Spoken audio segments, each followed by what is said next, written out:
This message needs to go out there. Most of our gurdwara that we have now have been rebuilt in the last 50 years. You will struggle now to find a building that's older than 100, 150 years in good condition. Being in London where we are now, you can go down any street and find a building that's 900, 1,000 years old. There's a reason why you remember history that's not your own. It's because you can find the stories, you can relate it to a place, and at that place there's signs of that story still in existence. If you have a catastrophic leak in your house, do you destroy the whole house or do you just repair that room? We've taken the approach to let's just destroy the whole house. If Guru Gobind Singh Ji fought 14 battles, and we know they did, I can't see any sign of it. Where's the sign of the battlefields? Where's the sign of the forts? It was nothing more than really a mud fortress. When you go there now, you'll just see a very large marble gurdwara, white in colour. It doesn't look like a fort, and certainly it's much bigger than what would have been there before. When you're thinking about, let me put myself in the position of these soldiers, holed up in this tiny fortress, you can't really envisage that now, right? Because what's there now has no real resemblance of what was there before. The longevity, the vidya, the expertise of our ancestors has been neglected. We are the ones who have lost out. When we look at the whitewashed buildings now, it is just that you just see a blank space. There's no real room for any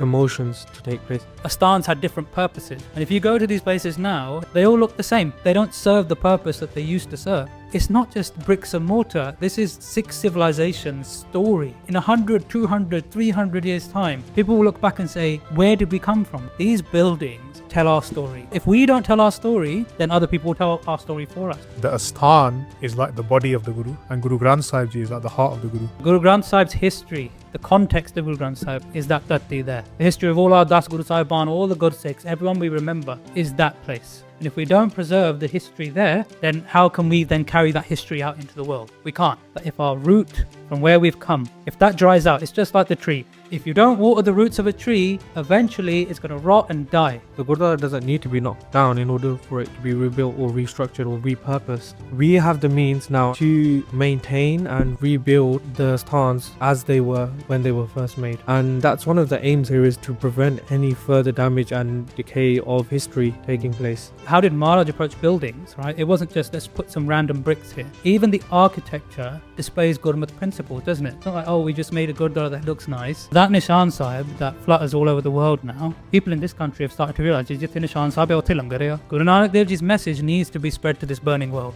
This message needs to go out there. And like I said, the architecture translates the message. What other faith has a designated space for langar in it, has Pangat system? They don't. Our Asthans, our Granths, our Shastar, our Nishaniya, they should be preserved. Usually we see a lot of complaining, and obviously that comes from a place of dukh, that comes from this hurt, this pain we have, that we're losing a lot of our history. But now that we've got a chance to